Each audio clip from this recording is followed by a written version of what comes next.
What's up, people, and welcome back to another episode of the Girona career mode. And we're going to be kicking this one off just by hitting you guys with a massive thank you for the support for episode number 1. Now, if you've come to this one and you didn't watch episode number 1, go and watch it. Because in the last episode, we made our first signing at the club with Andre Almeida coming in. He's also joined through the door by Fran Beltran, who was brought in from Celta Vigo. But probably the biggest story was the amount of players that actually left the club. And the biggest one of them being Alex Garcia. With loads of moves happening in real life, we had to start to replicate that in the same. We also went out and cancelled a lot of loans that we had in the club that aren't there now in real life. Players such as Savio, who will be a huge miss. If you partner that with players like Yankuto and others, it's going to make life very difficult this season. It has, however, seen a huge increase to our budget, which is now sat at 58 million, which will allow us to do some business at least. After reading a lot of your guys' feedback and comments, though, we are going to lose another player, as Artem Dubovnik has left to Roma in real life, so he's now transfer listed. We've already played the first game of the season against Real Sociedad, and this team is being absolutely pulled apart, and I need to start putting the pieces back in there. So thank you very much for all your suggestions. I've gone and scouted them. We've also heavily gone and scouted the City group teams.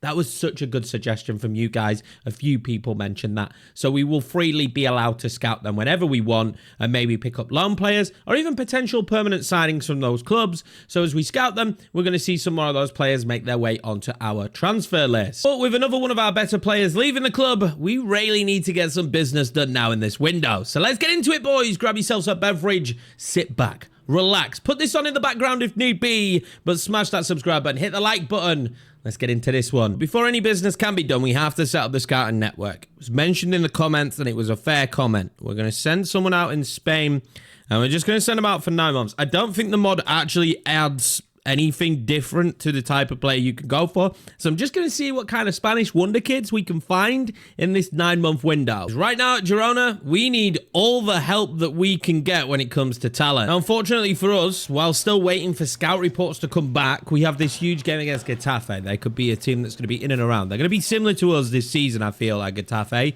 So this is actually a really important game and a very big game. One in which we won't have our striker. It will be Stuani up top. So I don't think that's a long-term solution, but that is the solution for this game against Getafe. We are sticking with the mod. I have gone up to 5 minutes. I have to learn how the mod works. I might have to tweak the tactics myself. And we are also starting with Almeida in the center of the park today. He came on in the last game and had a wonderful chance. Now, such a dangerous team with Borja Mayoral up top. They're going to whip one in. Going to get it back in a good shooting position, and it's a good block. Be an opportunity here for Getafe, though, as they found the ball behind for Mata. Rico lofts it in the end, but we get it clear. We've made a bit of a reckless tackle. This is not what we want to see in the early stages. I'm praying for a yellow, but I'm getting a red.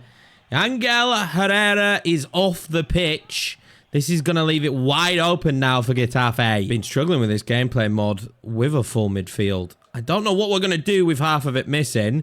It's really going to test us now, this one. Almeida. He's found Arnu. Martinez. Can he get a really good ball in? He can't. No power on it. Be odd chance breakaways now. That's going to be the only way that we manage to break them down. Mayo being given room. There's going to be gaps now in behind. Don't let him get that ball across. Well collected, Gazaniga. The only thing I note then in a lackluster first half is a red card for ourselves. If we can escape this one with a point right now, I will be very happy. Yankov. It's into Valerie. Oh, Valerie. What a ball in behind for Stuani. Oh, he should have made it 1-0. That might be the best chance we will get at this entire game, because I'll tell you what, we won't get many. That was probably the one right there for Stuani. The game came to life. We played some great football. This is a good corner in, though. And we're actually coming out the second half with a bit of venom. And I really like it. Sigankov trying to loft that one in towards Stuani. Oh, I thought that had gone in. We're making moves. We're making things happen, though. Now, you might notice as well, when there's a cutscene, there's a bit of camera lag. That's just a thing on the PC. I looked it up. We have a very good PC. I was like, what the hell? What have they sold me? But no, that is just literally a thing on this year's FIFA. It's really annoying, but it is what it is. I have to be a little bit worried about how much we've got in the tank here, because we've come out of the traps very quickly into the second half. But I know we only have so much to give. Daily Blind giving Carlos Elena a really good opportunity here. But that is such good recovery from Miguel Gutierrez, and that is exactly why we need to keep players like him in the team. Really want that run on, and I'm going to get it. We're going to get a second opportunity with Stuani. We're not. What defending from Iglesias. What defending that is. We've really had some success down the left-hand side in this game with Valerie and with Gutierrez, but those kind of opportunities aren't going to come often. We have to score them. God, do we have some tired legs on the pitch right now. So we're going to see 3 subs happen. I don't know what impact they're going to have. Our subs bench is not one of much talent, but there's going to be some players in here that we don't really know about that might just come out of nowhere and shock everybody with some of their performances. Gutierrez has found Tony Villa. Tony Villa now. It's the ball up to Stuani. I went into it. I didn't get it to him. I'm going to get it down to Almeida. Oh, shot is blocked. I tell you something. I actually think if we have 11 men on the pitch for this game, we probably win it. We should take a point, but the chances were there for us. Definitely needed to see Stuani finishing that big opportunity he had, though. That was our first home game, though, and against a good side. Again, I think we're going to be very even with teams like that, and Getafe will be one. It's Sevilla next. That is going to be one that tests us a bit more. So after playing that Getafe game, I noticed instantly that we need more rotation in the team, and none other than Fran Perez will be that rotation. He is a 20-year-old Spaniard from Valencia, £12 million. I think this is a great deal. He feeds into the philosophy of us still staying very young with this Girona side, which is exactly what I want to do. But he's also Spanish. He's going to continue to improve, hopefully be a key pillar of the team. But he could play right mid and left mid. That was the biggest selling point. Now, another player who apparently has been linked with Girona, thanks to William in the comments. Keep these up. These comments are super important, but it is Yasser Asparilla. Now, I think I'm saying that right. It might be Asparilla. It might be Asparilla. I don't know. You guys let me know. But with him being 19 and being linked, I think this is a good deal. Again, we are super struggling for depth in the team. I don't think this fixes all the problems, but it's a £7 million deal I'm hoping for. Anyway, I'm hoping for a £7 million deal. And that is one that I am very happy to do. He's not wanted really at Watford. He's not getting game time. He might get some for us. I don't want to do that. I really don't want to do that. And keeping Porto is important, so let's try 7.5 million and remove the exchange player. Wow, I nearly made a big mistake. I want a sell-on fee of 12%, 7.5. I'm actually going to accept that. If Asparilla becomes great enough to sell him on for big money, then we'll reap those rewards anyway. And just like that, another signing joins the club. It is another winger, but again, it's another young future winger. So these are important moves for me. Welcome to the club, Asparilla. I genuinely think 7.5 million is a steal. You will definitely notice in this career mode that sell-on value is going to be super important to us. Having the ability to make a lot of money off of these players is going to be key. Now, something that you guys absolutely hammered me for, and that was loans. And I don't get me wrong, I've tried. I genuinely have tried. Brian Kiel couldn't get the loan. Tried for other players, couldn't get the loan. I've just tried for Rico Lewis, obviously from Man City, to get a loan. But we're sitting back down with Pep. We need to have a good working relationship. We're owned by the same company. I am going to go in here for Oscar Bob. I think this is a really good loan for him. I think this is a really good loan for me. If he does well and he's not going to get in there at Man City, we will come back for him. That is a heavy wage. Can we at least meet in the middle, Pep, and go 50-50? Okay, he's going to consider that. He's happy with it. Now, hopefully, Oscar Bob's going to go away. He's going to say, yeah, can't wait to play in the Champions League for Girona, and he's going to join the club. Now, there are other players on here from Man City. Man City, of course, is the best feeder club that we could get out of the teams that are owned by the company. We are the second best team owned by the Man City group. So it wasn't going to be as easy. Now, Sully Kaikai is a player I actually really like the look of, and I think might be one who we purchased. But again, we can't just be going for wingers. He does look like he could have some potential to play up top, but a lot of these great players are wingers. One of them who isn't a winger is probably going to be the biggest loan that we could bring into the club, and it's probably because Man City just have so many wealths of talent in their team. But of course, I'm sitting down with Pep again. I'm going in for Mateus Nunes. We're going to go basic terms. Let's see if we can get this man's career back on track. We're going to go 1 year. It's going to be expensive, this one. So I'm going to see if I can get him down to 45. I'm going to be paying a lot of wages. Let's meet him 50-50. But, you know, it is a lot of wages, but this guy could be Champions League. He really could be. Mateus Nunes had a bright future before it kind of went wrong for him and injuries at Man City. But now with us waiting on the Nunes deal, with us waiting on the Oscar Bob deal, two great pieces of business, I think, in terms of loans, we have to start looking defensively. Things aren't looking great, and I think now I know that I've got those loans to cover positions, I'm going to go in for Melvin Barr. I need another left back who can cover that position.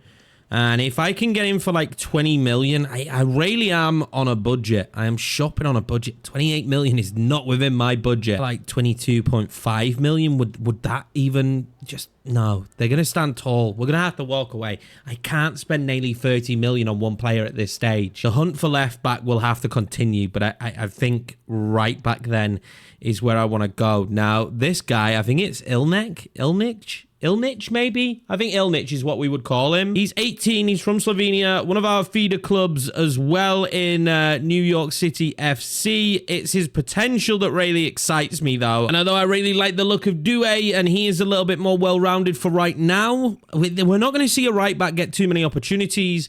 This would be a good deal for us. I think moving from New York, bring him in, actually gives me a backup option at right back. So that is kind of clutch. 2.5 million, would they accept that? 12%. I mean, all goes into the same pot, right, with a 12%, but I am going to actually change it to maybe 5%. I will accept this at 5%. Well, they want it to go up to 10%. Do you know what? Screw it. Again, all goes into the same pot. Owned by the same people. Let's just do the deal. Very smooth negotiation for this one. But there we go. Signing number 3 of the window done. We're getting business done here, boys. We really are. But we still actually haven't had any bids for Artem. So until the move happens for Dubovnik, I have no need to sign a striker, but I do, because even if he doesn't go, we can't use him because in our head he's gone.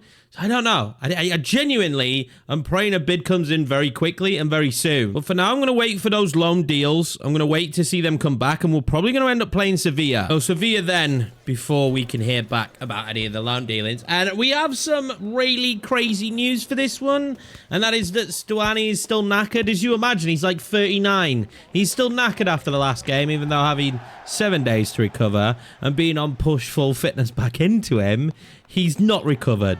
This is a good Sevilla side, and we replaced them in Champions League football, so that is going to drive them insane. We are starting up top today with a very different look, as Valerie will be our striker for this one, and Porto will go on the left. Not sure how this one works out. It's an away game, which makes it a difficult one, but we're going to just put all our efforts in. Don't get anyone sent off. Obviously, Herrera isn't on for this game, but it is still Almeida in at centre mid. He's really impressed me so far. Oh, we might have a red card at the start. We will do. It's a Campos this time around. Sevilla absolutely reckless at the start of this game. The Campos has been sent off. A lot of red cards already. There's no strictness changing in the cards. But hey, I guess red cards happen. Sevilla are a man down. The big question now, 3 minutes in, will probably be, can we now punish them? Porto used strength to try and get that ball over. And we're going to get it over. Valerie now in a pretty threatening position and trying to whip one across.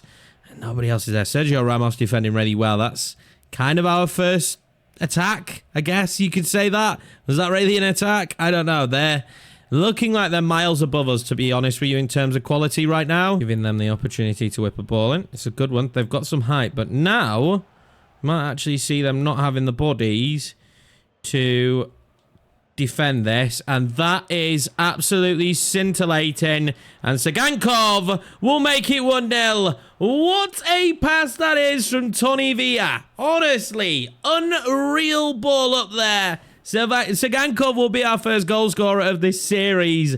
The number 8 slotted that home very calmly. But there's no doubt in my mind, this one is all down to Valerie, not Tony Villa. I can feel you in the comments, but what a ball that is from Valerie, and what a run from Sagankov. Have the lead, even though you could say it's not deserved.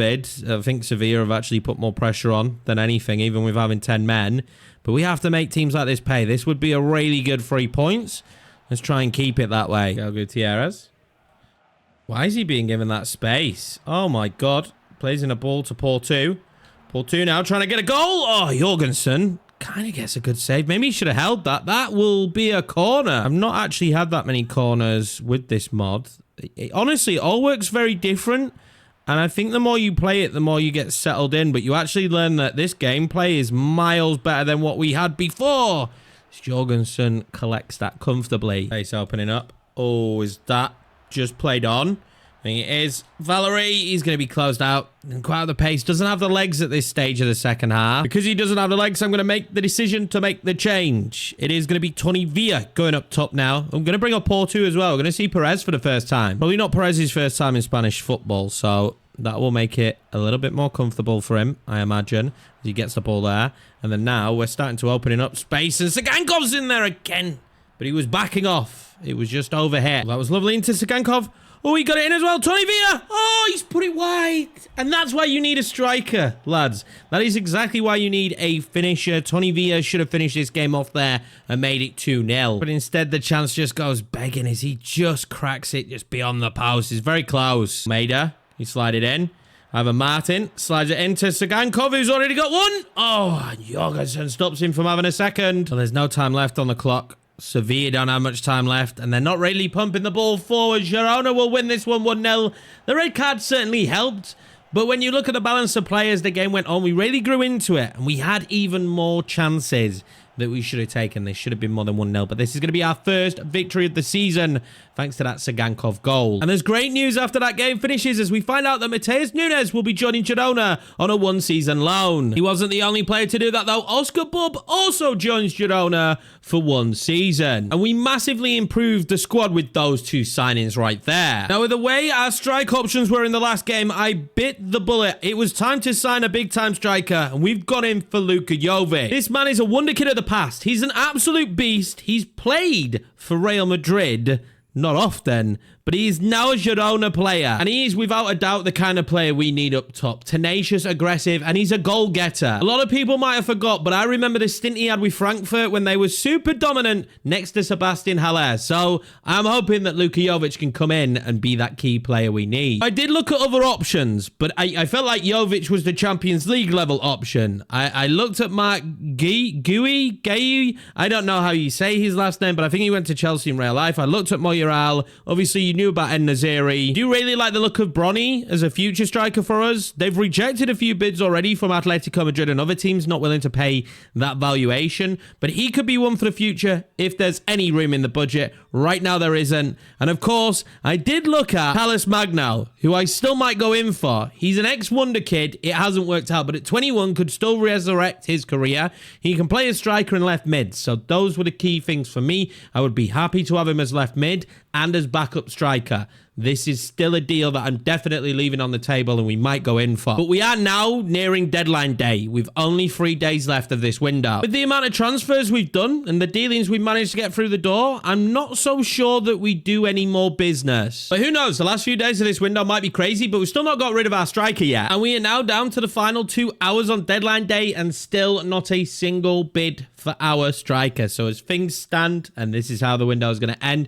we won't do another deal. I think if we'd have got that money in, I was potentially looking at signing at least Talles Magno, maybe even Bronny as well. But I think as things stand, there's no need to do those deals. While he's here, I'm not going to use him because he shouldn't be here. If I'd have had the extra money, we definitely would have gone in. First game after the window shutdown is going to be against Granada, but we do have Champions League football only 2 days after this. We will see the first start for Matheus Nunes. We will also see Perez's first start on the right, and Luka Jovic takes his place up top. There is no Oscar Bob for this one, not even on the bench. Unfortunately, he came with a 2-week injury, which was super cool. Like, he actually joined the club with an injury. You don't often see that. Well, you never see that, actually, in the full-fledged release. So that was actually really cool to see that. Undefeated so far this season, but real lack of goals. That's why Luka Jovic has been brought in. Matheus Nunes won that back. Now he can take it forward. Going to play it into Luka Jovic, who will try and find a ball back. And he's found it to Matheus Nunes. Oh, who tried to slide that across. Just couldn't quite get the ball over. On Perez. Oh, that's a lovely ball out wide. That was a lovely ball out wide, and it's not a bad ball floated in. We can see the corner here then, and they are pushing and shoving in the box, but that header will be over the bar. Oh, that's a lovely ball in behind to Ricardo. Can we recover? We might have just recovered enough, and Gazaniga saves it. A bit of pressure now from Granada. Oh, they slide a ball in behind to start the second half off, and I tell you something, Granada, probably by far the better of the two of us at the moment. They do from a corner. They actually created an opportunity. Last time they had a corner, and they do it again. There's going to be a goal this time around. Granada will take the lead. Feels very deserved. We don't feel to have been at the races in this one so far, and we've not been very good in the final third. We've not been very good defensively either, to be honest with you. I'm going to make some subs because with 20 minutes left of this match, we do not stand a chance. We'd be lucky to score one to get a point here, to be honest with you, I think. Have all been Granada. this entire game. More punishing gameplay, and I actually really like it. I'm not mad at this one at all. Tony Villa now on the pitch. Can he go beyond his man?